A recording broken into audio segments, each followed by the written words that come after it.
Hello friends, नमस्कार। Welcome है आपका एक और न्यू वीडियो पर। आज की इस वीडियो के माध्यम से आपको बतलाएंगे नारियल की उन्नत खेती यानी कोकोनट फार्मिंग। नारियल की खेती कब और कैसे की जाती है, नारियल की खेती के लिए किस प्रकार क्लाइमेट कंडीशन यानी जलवायु की आवश्यकता पड़ती है, कौन सी वेस्ट वैरायटी हैं जिनका उत्पादन काफ़ी अच्छा है और जल्दी से जल्दी ईल्ड तैयार यानी हार्वेस्टिंग के लिए प्लांट्स में फल आना शुरू हो जाते हैं, कौन सी शुरुआती स्टेज पर, फ्लावरिंग स्टेज पर, फ्रूटिंग स्टेज पर हमको न्यूट्रिएंट बेस्ड खादों का प्रयोग करना चाहिए, कौन कौन सी बीमारी आती हैं दोस्तों, कीटनाशक दवाइयों का स्प्रे शेड्यूल के बारे में इस वीडियो के माध्यम से बात करने वाले हैं। कीट प्रबंधन के ऊपर दोस्तों बात करेंगे। 1 एकड़ पर यदि आप नारियल की खेती कर रहे हैं तो टाइमिंग के ऊपर बात करेंगे, खेत की तैयारी के ऊपर बात करेंगे, 1 एकड़ में कितनी लागत लगेगी, कितने लाइफ साइकिल, कितने दिन की यह फसल है, फर्स्ट हार्वेस्टिंग कितने समय में मिलना स्टार्ट हो जाती है और 1 एकड़ से हमारे किसान भाई कितना प्रॉफिट अर्न कर सकते हैं। तो इस वीडियो के माध्यम से आपको डिटेल में कोकोनट फार्मिंग डिटेल में जानकारी A to Z जानकारी दोस्तों शेयर करने वाले हैं और साथ ही बताएंगे नारियल की फसल पर कौन कौन सी सब्जियों की आप इंटरक्रॉपिंग कर सकते हैं। तो आप बने रहिए इस वीडियो पर पहली बार आप विजिट कर रहे हैं तो चैनल को अभी सब्सक्राइब कर लीजिए। चलिए शुरू करते हैं। नारियल की खेती काफ़ी दिनों से किसान मित्रों के कमेंट्स आ रहे थे कि नारियल की फसल पर भी एक A to Z वीडियो बनाइए जिससे कि हमारे किसान भाइयों को नॉलेज हो सके, या फिर जो किसान भाई नारियल की खेती कर रहे हैं तो कैसे पैदावार को बढ़ाया जा सकता है। तो बिना टाइम खर्च किए चलिए शुरू करते हैं। और सबसे पहले दोस्तों बात करते हैं टाइमिंग यानी अनुकूल समय। देखिए, नारियल की खेती आप प्लांटेशन वैसे तो 12 महीने कर सकते हैं किसी भी महीने पर, लेकिन पौधा अच्छे से बढ़वा ले दोस्तों तो इसके लिए आप जून से लेकर सितंबर के मध्य यानी जून, जुलाई, अगस्त और सितंबर इन 4 महीनों पर यदि आप पौधरोपण करते हैं तो बहुत शानदार तरीके से पौधा बढ़ अपनी वानस्पतिक अवस्था की जो ग्रोथ है वो बहुत शानदार तरीके से देखने के लिए मिलता है। तो जून से सितंबर के मध्य जो टाइमिंग है ये काफ़ी अनुकूल है और काफ़ी परफेक्ट है। जलवायु और टेम्परेचर, तो नारियल की फसल पर दोस्तों काफ़ी ज़रूरी है जलवायु। तो नारियल उष्ण एवं उपोष्ण कटिबंधीय जलवायु का पौधा है। नारियल की खेती समुद्री तटीय क्षेत्रों के आसपास खासकर की जाती है और जो जलवायु है नारियल की फसल के लिए, मौसम में जितनी ज़्यादा ठंडक रहेगी, नमी रहेगी दोस्तों, और जो इंडिया है भारत के भूमध्य रेखा के समीपवर्ती स्थानों में नारियल की खेती की जाती है। यदि आपके आसपास नदी है, तालाब है और मौसम में काफ़ी ज़्यादा ठंडक बनी रहती है तो आप भी नारियल की खेती कर सकते हैं। लेकिन खासकर केरल, तमिलनाडु, कर्नाटक, त्रिपुरा और नागालैंड के साथ साथ दक्षिण भारत की जो जलवायु है दोस्तों वो बेहद ही अनुकूल है। सबसे ज़्यादा विश्व में यदि नारियल की खेती होती है तो वो है हमारा भारत में, काफ़ी ज़्यादा नारियल की खेती की जाती है। अब आप जो वीडियो पर जो फार्म देख रहे हैं यह मध्य प्रदेश राज्य के जबलपुर शहर में हमारे आसपास ही दोस्तों यह फार्म उपलब्ध है और नज़दीक में नर्मदा नदी है जो कि काफ़ी ज़्यादा ठंडक रहती है और यह जो फसल है ठंडे इलाकों पर काफ़ी ज़्यादा सक्सेस है। या फिर इस प्रकार भी आप समझ सकते हैं टेम्परेचर के हिसाब से भी कि 10 डिग्री सेल्सियस से जो टेम्परेचर है वो कम नहीं होना चाहिए और 38 डिग्री सेल्सियस से ज़्यादा नहीं होना चाहिए, यानी 10 से लेकर 38-40 तक चल जाता है, लेकिन 40 से हाई जाता है यानी 45-46 तक टेम्परेचर जाता है तो फिर थोड़ी सी दिक्कत फेस करनी पड़ती है। बाकी नारियल की खेती जो समुद्र होते हैं या फिर ठंडे नदी तालाब हैं तो उसके किनारे भी दोस्तों आप नारियल की सफलतापूर्वक खेती कर सकते हैं। लेकिन ध्यान रखिए, नारियल की आप खेती कर रहे हैं तो टेम्परेचर 40-42 से ऊपर नहीं जाना चाहिए। मौसम में ठंडक होना चाहिए। इस फसल को ठंडक बहुत ज़्यादा ज़रूरी है।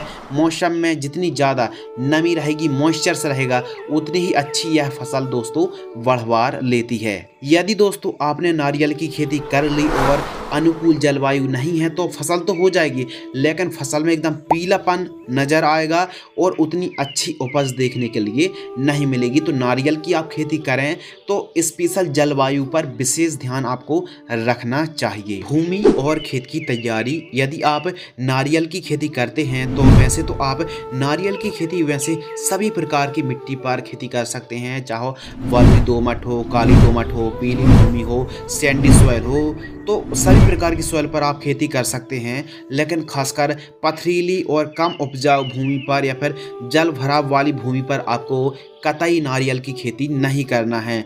लेकिन आप खेती कर रहे हैं तो खासकर उत्तम जल निकास का प्रबंध होना चाहिए। मृदा की पीएच वैल्यू 5.5 से 8.5 तक दोस्तों चल जाती है, यानी 5.5 से लेकर 8.5 तक मृदा की पीएच वैल्यू चल जाती है। सॉइल टेस्ट आपको ज़रूर करा लेना ताकि आपको पता चल सके कि हमारी मिट्टी पर कौन कौन से न्यूट्रिएंट की डिफिशियंसी है और कौन कौन से पोषक तत्व पहले से मौजूद हैं।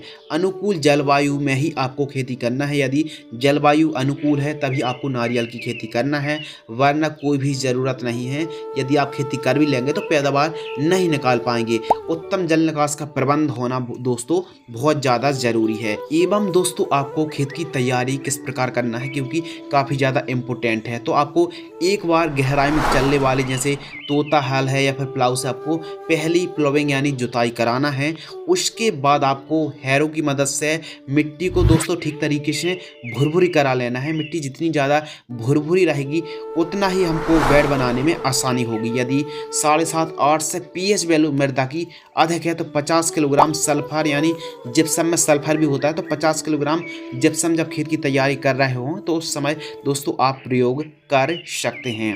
वेड तैयार, तो यदि आप वेड विधि से खेती करते हैं, वेड तैयार करते हैं और उसके बाद आप प्लांटेशन करते हैं, तो जो जल भराव की जो समस्या होती है बरसात के दिनों पर पौधे के पास, जड़ों के पास पानी एकत्रित हो जाता है, जिससे रूट रॉट की या फिर पौधा सूखने लगता है, पौधा मर जाता है। तो इसीलिए वेड विधि से, वेड मेकर या फिर वेड राइजर से आपको वेड तैयार कराना चाहिए। वेड से वेड की दूरी आपको 25 फीट रखनी है दोस्तों, जी हाँ 25 फीट।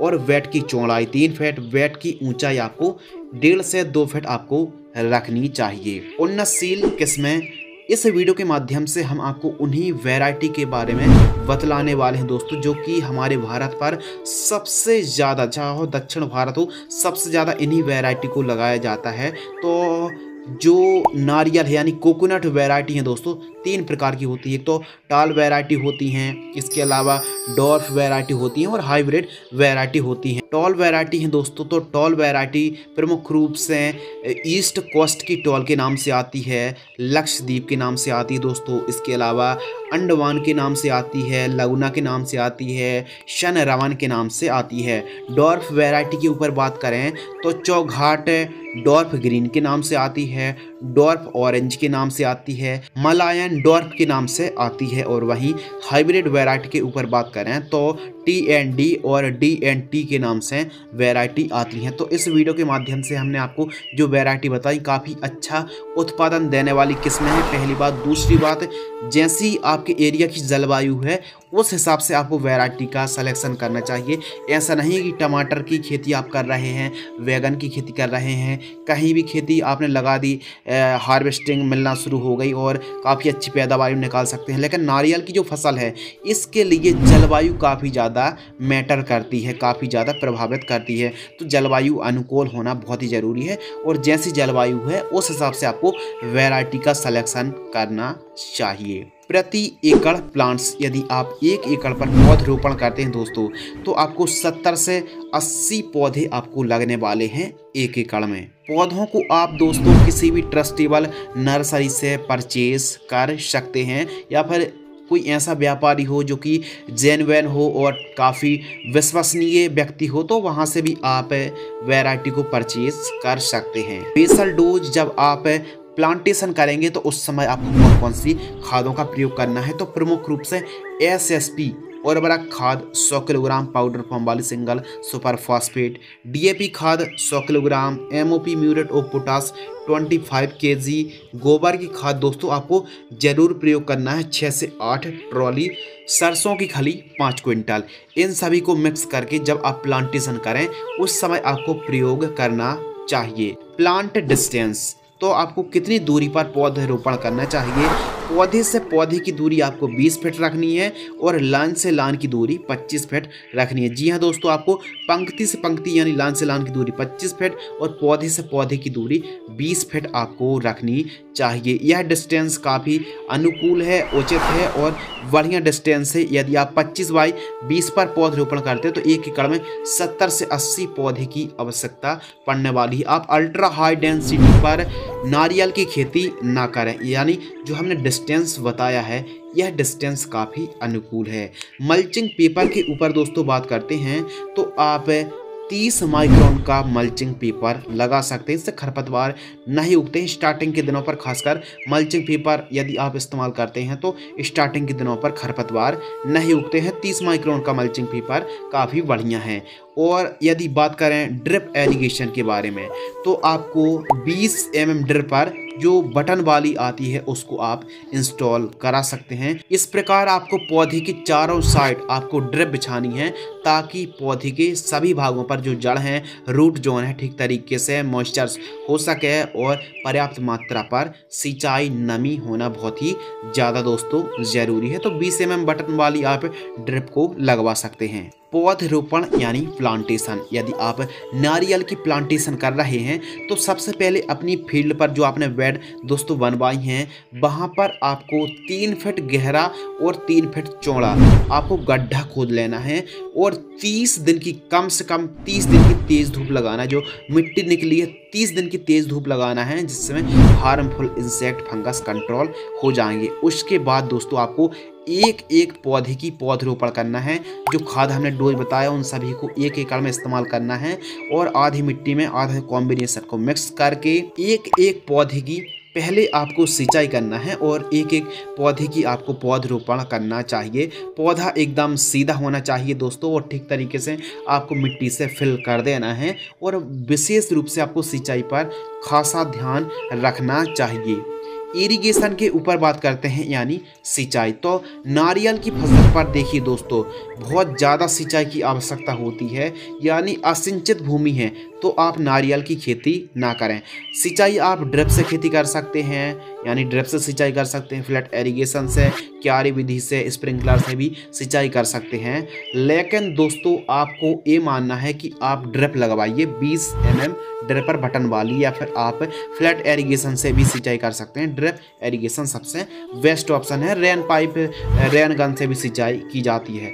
लेकिन पूर्ण विकसित पौधे को डेली रोजाना 15 से 20 लीटर पानी की आवश्यकता दोस्तों पड़ती है। रोजाना 15 से लेकर 20 लीटर पानी मिनिमम तो ज़रूरत पड़ने ही पड़ने वाली है। तो फ्रेंड्स आप इस प्रकार भी समझ सकते हैं कि यदि आप ड्रिप से खेती कर रहे हैं तो 3 से 4 दिनों के अंतराल पर आप 2-3 घंटे भी सिंचाई करेंगे और यदि आप दोस्तों फ्लैट एरीगेशन से 20-20 दिनों के अंतराल पर भी आवश्यकता अनुसार सिंचाई कर सकते हैं। सिंचाई काफ़ी ज़्यादा डिपेंड करती है भूमि पर। यदि भूमि हल्की है तो थोड़ा जल्दी सिंचाई और भारी है तो थोड़ा सा रुक रुक कर भी आप सिंचाई कर सकते हैं। सिंचाई आपको आवश्यकता अनुसार ही करनी चाहिए। जितनी ज़्यादा जड़ों के पास नमी रहेगी पौधा उतनी ही अच्छी बढ़वार लेगा। और आपने देखा होगा कि नारियल की फसल पर कुछ ज़्यादा ही सिंचाई की आवश्यकता पड़ती है, तो इसलिए वाटर मैनेजमेंट को आपको सुधार के रखना चाहिए। एवं इस प्रकार भी आप समझ सकते हैं कि नारियल की फसल पर साल भर पर सबसे ज़्यादा जो सिंचाई की आवश्यकता पड़ती है वो पड़ती है अक्टूबर से लेकर मई के मध्य, यानी अक्टूबर, नवंबर, दिसंबर, जनवरी, फरवरी, मार्च, अप्रैल, मई तक काफ़ी ज़्यादा सिंचाई की आवश्यकता पड़ती है। बाकी खरीफ सीजन पर बरसात होती तो फिर कम सिंचाई या फिर ना के बराबर सिंचाई करनी पड़ती है। तो आपको इस प्रकार भी समझ सकते हैं कि किस प्रकार हमको सिंचाई करनी चाहिए। खरपतवार की रोकथाम यानी वीड कंट्रोल। तो नारियल की आप खेती कर रहे हैं तो ऐसा नहीं है कि आपने प्लांटेशन कर दी 2-3 साल बाद हार्वेस्टिंग के लिए शुरू हो जाएगी फसल, ऐसा नहीं है दोस्तों।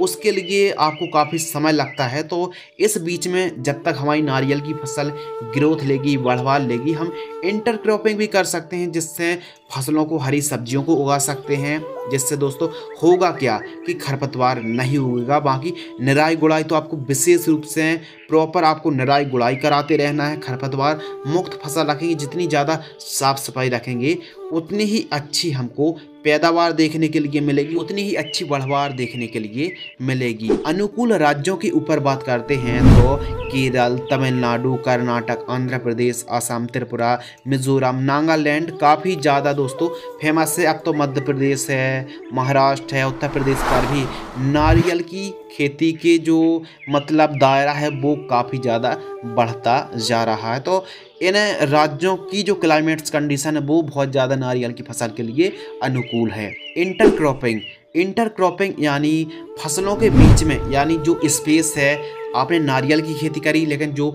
स्पेस बचा हुआ है वहाँ पर यदि आप अलग अलग सब्जियों को उगाते हैं, इंटरक्रॉपिंग करते हैं, तो दोस्तों आपको काफ़ी अच्छा लाभ मिलेगा। नारियल की फसल के बीच में इन फसलों की आप इंटरक्रॉपिंग कर सकते हैं। प्रमुख रूप से फूल गोभी, भिंडी, बरबटी, वैगन, मेथी, ब्रोकली, गेहूं, गुलाब, पालक, खीरा के साथ साथ मटर, मिर्च, शिमला और चना, प्याज, धनिया, बीन्स, स्ट्रॉबेरी और टमाटर की खेती आप दोस्तों कर सकते हैं। इसके अलावा गेहूं को भी आप उगा सकते हैं। बाकी ये मान लीजिए कि यदि आप सब्जियों को उगा ही रहे हैं तो 2 फीट या 2.5 फीट से नीचे वाली जो फसलें होती हैं उनको आप उगा सकते हैं। तो इंटरक्रॉपिंग तो आपको ज़रूर करना है, इससे आपको काफ़ी अच्छा फ़ायदा होगा। फिर नारियल की फसल स्टार्ट हो जाएगी तो उस बीच में भी आप फसलों को उगा सकते हैं, इंटरक्रॉपिंग कर सकते हैं। अगले टॉपिक के ऊपर बात करते हैं दोस्तों स्प्रे शेड्यूल, जो कि काफ़ी ज़्यादा इम्पोर्टेंट, अनिवार्य और महत्वपूर्ण विषय है। कीटनाशक का स्प्रे और साथ ही कीट प्रबंधन। तो कौन कौन से कीट नारियल की फसल पर आते हैं आइए समझते हैं। लाल ताड़ घुन के नाम से कीट आता है। इसके अलावा गेंडा भृंग की स्वस्थ सुंडी, मिलीबाग है। इसके अलावा जड़मुखी रोग आता है, नेमेटोड्स की समस्या देखने के लिए मिलती है। इसके अलावा कलिका विगलन की समस्या दोस्तों देखने के लिए मिलती है। तना स्त्रवण की समस्या देखने के लिए मिलती है। गैनोडर्मो रोग आता है और प्रमुख रूप से राइनोसिरस भृंग आक्रमण का लक्षण देखने के लिए मिलता है और एरियोफिड कीट का संक्रमण भी देखने के लिए मिलता है। काली सड़न रोग और पत्तियों को खाने वाली कैटरपिलर और स्तनधारी कीटों का प्रकोप भी देखने के लिए मिलता है। कुछ ऐसी रोग बीमारी दोस्तों आती हैं, तो रोग बीमारी तो काफ़ी हैं, इलाज क्या है वो बतलाइए। तो वीडियो पर बने रहिए, वीडियो को स्किप मत कीजिए। तो फसल बढ़वार भी ले, रोग मुक्त, कीट मुक्त भी रहे, तो सस्ते सस्ते कॉम्बिनेशन बताइए। फर्स्ट स्प्रे 40 दिन की फसल होती है प्लांटेशन से, तो नीम ऑयल 2 ml प्रति लीटर की दर से आपको स्प्रे करना चाहिए, वो भी सिलिकॉन चिप को मिलाकर। जब भी आप नारियल की फसल पर कोई कीटनाशक, फंगिसाइड का स्प्रे कर रहे हों, सिलिकॉन चिप को मिला लीजिए ताकि घोल पत्तों पर ठीक तरीके से दोस्तों चिपक जाए। सेकंड स्प्रे 80 से 90 दिन के आसपास की फसल होती है तो दोस्तों इमिडाक्लोप्रिड 2 ml प्रति लीटर की दर से आपको स्प्रे करना है। जैसे कॉन्विडोर आती है वायर कंपनी की 17.8% SL 2 ml प्रति लीटर की दर से आपको स्प्रे करना है। थर्ड स्प्रे 3 से 4 माह के मध्य की जब फसल होती है तो वायर कंपनी की memento energy 2 ml plus carbendazim 50% 3 ग्राम प्रति लीटर की दर से आपको स्प्रे करना चाहिए। फोर्थ स्प्रे 6 से 7 माह के मध्य की फसल होती है तो सिजेंटा कंपनी की क्वांटस प्लांट ग्रोथ है प्रमोटर, जो कि बायो स्टिमुलेंट का भी काम करता है। 3 ml वायर कंपनी की 16 मन आपको लेना है, 0.8 ml प्रति लीटर की दर से आपको स्प्रे करना चाहिए। लेकिन जब फ्लावरिंग स्टेज पर हमारी फसल होती है तो आप एक कॉम्बिनेशन को अप्लाई करें जिससे फ्लावरिंग फ्रूटिंग काफ़ी शानदार तरीके से देखने के लिए मिलेगी। बायर कंपनी की प्लानोफिक्स 0.5 ml लेना है दोस्तों, आपको 0.5 से 0.3 से 0.5 ml तक ले सकते हैं। वायर कंपनी की लूना एक्सपीरियंस फंगिसाइड 1.5 ml, इन सभी को प्रति लीटर की दर से आपको स्प्रे करना चाहिए। नारियल की जो पॉलिनेशन है दोस्तों वो काफ़ी ज़्यादा इम्पोर्टेंट है। जो कि मधुमक्खियों के द्वारा काफ़ी ज़्यादा पॉलिनेशन होता है। यदि परागण मधुमक्खियों के द्वारा आदान प्रदान ना हो रहे हों तो आप जो फ्लावरिंग होते हैं उनको आप हल्के फुल्के कट करके सभी पौधों पर आपको टच करना चाहिए। फ्लावरिंग से फ्लावरिंग टच करना चाहिए, इससे भी पॉलिनेशन परागण की जो प्रोसेस है वो कंप्लीट हो जाती है। वहाँ की हनी जो होती है, मधुमक्खी जो होती हैं, वो भी बड़े आराम से पॉलिनेशन कर देती हैं दोस्तों। तो आपको विशेष रूप से पॉलिनेशन पर स्टडी करना है और काफ़ी अच्छे से फ्रूटिंग फ्लावरिंग सेट करना चाहिए। तो इस प्रकार आपको स्टार्टिंग के दिनों पर नीम ऑयल है, इमिडाक्लोपिड है, थाइमोथोक्सोम है, इनका स्प्रे आप ले सकते हैं। सस्ती दवाइयों को स्प्रे आपको लेना है और स्टार्टिंग के दिनों पर केवल लागत ही लगती है क्योंकि आउटपुट हमको नहीं मिलता है। तो इसलिए पौधों को आपको स्वस्थ रखना है। ऐसा नहीं कि पौधे की आप देखभाल ना करें, पौधे की आपको प्रॉपर देखभाल करना है। पौधा में पीलापन की समस्या ना रहे, पौधे पर कोई रोग बीमारी ना लगे, इसलिए आपको समय समय पर कीटनाशक दवाइयों के, फंगिसाइड के स्प्रे लेने चाहिए। ये था स्प्रे शेड्यूल। खाद का शेड्यूल यानी फर्टिगेशन शेड्यूल। दोस्तों, जब तक हम पौधे को न्यूट्रिएंट की पूर्ति नहीं करेंगे, पौधा ना तो बढ़वाल लेगा और ना ही एक अच्छी ईल्ड देखने के लिए मिलेगी। तो खाद बहुत ज़्यादा ज़रूरी होती है। फर्स्ट खाद आपने रोपाई से 1 से 2 माह के मध्य की फसल होती है तो केवल और केवल वर्मी कंपोस्ट यानी केंचुआ की खाद 5 किलोग्राम प्रति पौधा जड़ों के पास देकर आपको सिंचाई करना है प्रति पौधा। सेकंड खाद 5 से 6 माह की मध्य की फसल होती है तो आपको 5 केजी यूरिया और 2 किलो सूक्ष्म पोषक तत्व युक्त खाद, इनको प्रति पौधा नहीं बल्कि प्रति एकड़ जड़ों के पास देकर आपको सिंचाई करना है। थर्ड खाद 10 से 12 माह की मध्य की फसल होती है तो कैल्शियम नाइट्रेट 100 ग्राम, बोरॉन भी 20% वाली 15 ग्राम प्रति पौधा जड़ों के पास देकर दोस्तों आपको सिंचाई करना चाहिए। फोर्थ जो खाद है या फिर फोर्थ जो कॉम्बिनेशन है तो दूसरे साल से लेकर 8वें साल तक इसी कॉम्बिनेशन को आपको दोहराना है। प्रति एकड़ की दर से जड़ों के पास देकर आप सिंचाई कर सकते हैं। जैसे गोबर की खाद है दोस्तों 2 ट्रॉली सिंगल सुपर फास्फेट 40 से 50 किलो। इसके अलावा DAP 40 किलो, MOP 20 किलो, सरसों की खली 2 क्विंटल, वर्मी कंपोस्ट केंचुआ की खाद 5 क्विंटल, जीवामृत 1 साल में 2 बार आपको प्रयोग करना है, माइक्रो न्यूट्रिएंट फर्टिलाइजर्स 10 किलोग्राम। इन सभी को मिक्स करना है। इस कॉम्बिनेशन को दोस्तों आपको 1 साल में मतलब 2 भागों में कॉम्बिनेशन को बांट लीजिए। 6 महीनों पर आपको प्रयोग करना है।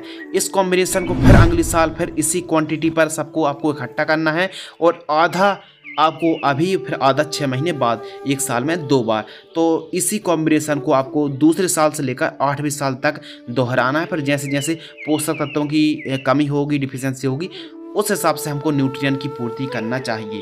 तो जब फ्लावरिंग फ्रूटिंग सेट हो रहे हों तो उस समय बहुत ज़्यादा ज़रूरी होता है माइक्रो न्यूट्रिएंट सूक्ष्म पोषक तत्व युक्त खाद का प्रयोग दोस्तों आपको ज़रूर करना चाहिए। यूरिया के साथ मिक्स करके आप माइक्रो न्यूट्रिएंट हैं, बायोजाम है, इनका आपको प्रयोग करना चाहिए। आप एक और फॉर्मुलेशन को अपना सकते हैं कि फ्रूटिंग स्टेज से लगभग 1 महीने पहले एक कॉम्बिनेशन को आपको देना है। यूरिया और उर्वरक खाद आपको लेना है 50 किलोग्राम। जी हाँ दोस्तों, 50 किलोग्राम लेना है। मैग्नीशियम सल्फेट आपको लेना है 10 किलोग्राम और ह्यूमिक एसिड या फिर बायोजाइम 10 किलोग्राम। इन तीनों को मिक्स करना है और 1 एकड़ में जड़ों के पास देकर के आपको सिंचाई कर देना है। बहुत अच्छे से फ्लावरिंग और फ्रूटिंग सेट दोस्तों होने वाले हैं। तो इस प्रकार आपको फर्टिगेशन शेड्यूल चलाना चाहिए। यदि आप ड्रिप से खेती कर रहे हैं तो वाटर सेल्युबल फर्टिलाइजर्स जैसे 19-19-19 है, 052-34 से 0050 है, 13-40-13 और साथ ही 12-61-0, 17-44-0, इन खादों का आपको प्रयोग दोस्तों करना चाहिए घुलनशील खादों को ड्रिप के साथ है। तो इस प्रकार आपको फर्टिगेशन शेड्यूल चलाना चाहिए। यदि आप चाहते हैं कि और भी ज़्यादा डिटेल में, क्योंकि जब फ्रूटिंग सेट के बाद हमको कौन कौन सी और बातें या फिर कौन सी खादों का प्रयोग करना चाहिए, तो किसी एक नई वीडियो पर और जानकारी हम शेयर कर देंगे, किसी स्पेशल वीडियो में खाद की बस जानकारी। क्योंकि यदि हम ज़्यादा ही खाद के ऊपर जाएंगे फिर वीडियो बहुत ज़्यादा लंबी हो जाएगी। तो इस प्रकार भी आप समझ सकते हैं। लाइफ साइकिल के ऊपर बात करते हैं तो लाइफ साइकिल यानी जीवन चक्र, तो नारियल का जो बाग है दोस्तों बहुवर्षीय पौधा है, जो कि ये मान लीजिए कि काफ़ी लंबे समय तक चलता है। एक बार आपने लगा दिया तो फिर 80-100 साल के लिए आप कम से कम फुर्सत हो गए। 50 साल तो कम से कम दोस्तों आप मान लीजिए बहुत लंबा चलता है, और 10 से 12 साल का पौधा फल देना शुरू कर देता है। लेकिन आज के समय कुछ ऐसी हाइब्रिड वैरायटी मार्केट में आ चुकी हैं जो मात्र 6 से 7 साल का पौधा फल देना शुरू कर देता है। बाकी एक एवरेज पूर्ण विकसित पौधा जब लगभग 12-15 साल का हो जाता है तब पूर्ण विकसित पौधा माना जाता है।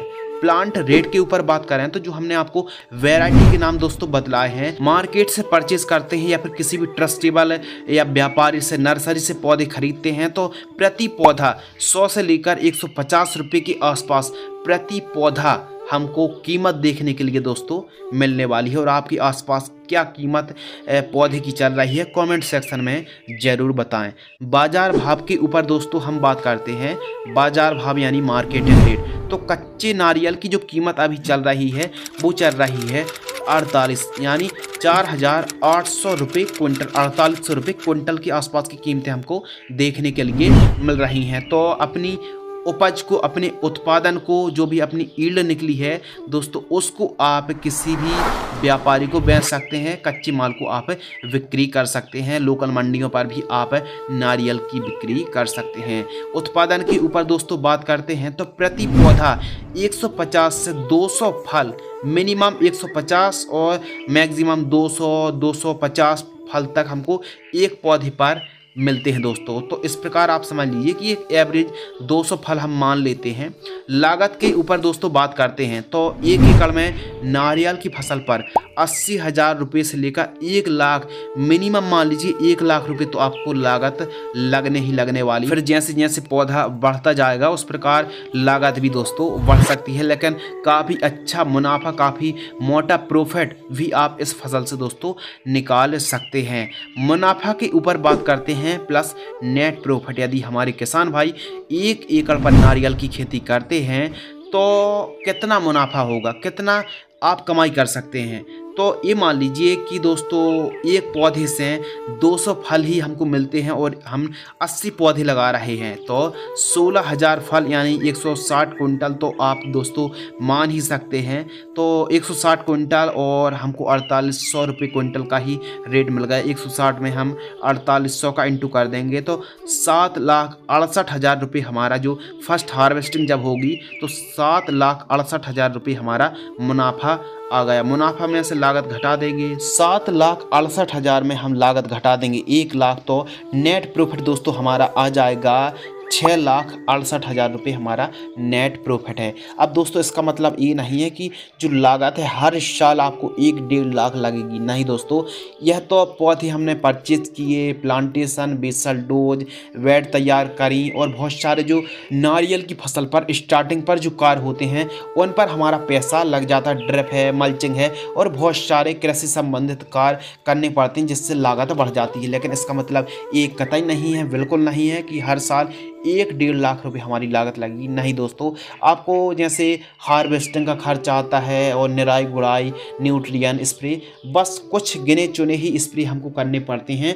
हर साल इतनी लागत नहीं लगने वाली है।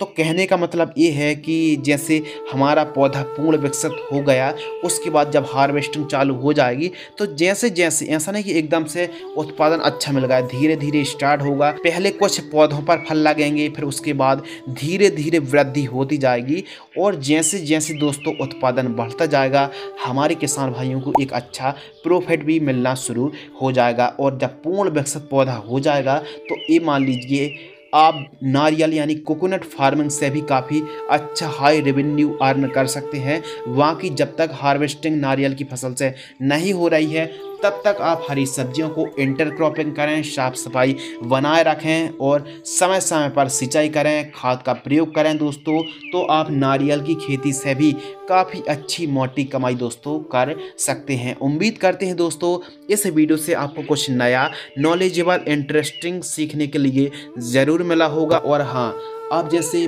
बगीचे की खेती करना चाहते हैं बागवानी पर, और वैसी जलवायु नहीं है, वैसा क्लाइमेट्स कंडीशन नहीं है जो कि नारियल की फसल के लिए आवश्यक है, तो आप नारियल खेती यदि नहीं कर पा रहे हैं और भूमि कम उपजाऊ है, कम सिंचाई के साधन हैं, तो दोस्तों फिर आप सीताफल पर जा सकते हैं, यानी कस्टर्ड एप्पल फार्मिंग आप कर सकते हैं। सीताफल एक वानस्पतिक पौधा है जो कि असिंचित भूमि या फिर कम उपजाऊ भूमि पर भी आप सीताफल की खेती करके भी काफ़ी अच्छा मोटा मुनाफा कमाई कर सकते हैं। और यदि भूमि अनुकूल है, जलवायु क्लाइमेट्स कंडीशन बहुत ज़्यादा सूटेबल हैं, तो आप नारियल की खेती दोस्तों कर सकते हैं। उम्मीद करते हैं इस चैनल से, द एडवांस एग्रीकल्चर से, आपको कुछ नया नॉलेजेबल दोस्तों सीखने के लिए ज़रूर मिल रहा होगा। यदि आपको यह वीडियो पसंद आती है तो वीडियो को लाइक करें और दोस्तों के साथ इस वीडियो को ज़्यादा से ज़्यादा शेयर ज़रूर करें। तो मिलते हैं एक और इसी प्रकार खेती किसानी से संबंधित जुड़ी नई नॉलेजेबल जानकारी के साथ। वीडियो को आपने अंत तक पूरा वॉच किया, वीडियो को अंत तक पूरा वॉच करने के लिए आपका बहुत बहुत दिल से शुक्रिया, धन्यवाद। जय हिंद, वंदे मातरम दोस्तों।